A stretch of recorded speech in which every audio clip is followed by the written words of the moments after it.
The signs of the Legion's presence grew more frequent and terrifying. Its taunting was undeniable, both in my dreams and when I was awake. When I looked in the mirror, I would see a figure behind me, grinding its teeth with blood at the corners of its mouth. If I turned around, nothing was there. In the bathroom, I often saw a shadow standing behind the shower curtain, but when I pulled the curtain aside, it was empty. I felt like I was losing my mind. The voices of my children calling for help echoed in my ears, their pleas haunting me day and night. Ogechi noticed my changing behavior, but she was not faring any better. She barely ate and rarely spoke to anyone. In her sleep, she often called out the names of our dead children, waking up with a loud scream that shattered the silence of the night. We spent countless hours consoling each other, our nights filled with tears and despair. Intimacy had disappeared from our lives. The thought of getting Ogechi pregnant again was horrifying, as I feared it would lead to another sacrifice. But it wasn't just our personal lives that were falling apart. My professional life was in shambles too. My books were no longer selling, and I was facing financial ruin. My account balance plummeted, and the banks threatened to seize my properties if I didn't repay my loans.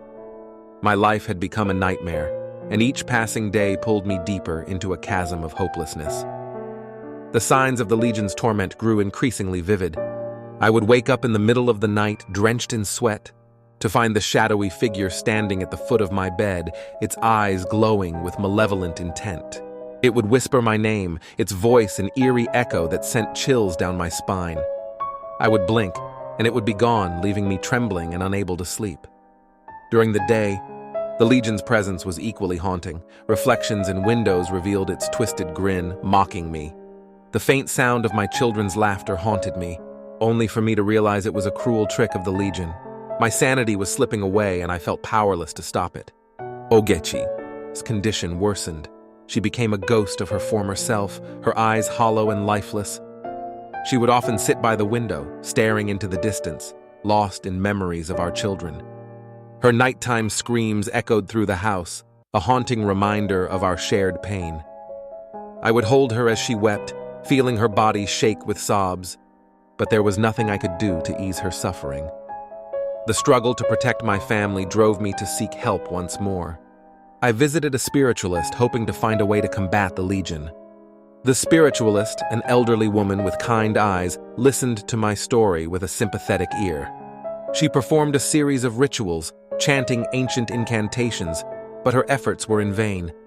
"The Legion's hold on you is strong," she said, her voice filled with sorrow. "There is little I can do."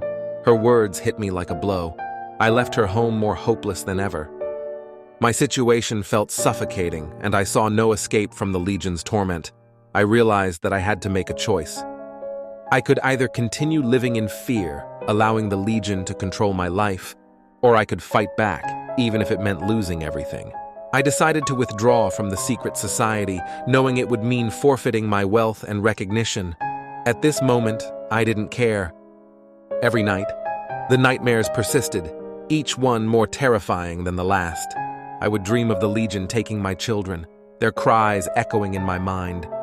I would wake up screaming, only to find a shadowy figure standing at the corner of our room, watching me with cold, unfeeling eyes.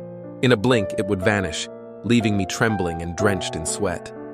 One particularly dark night, as the storm raged outside, I sat by the window, staring into the abyss.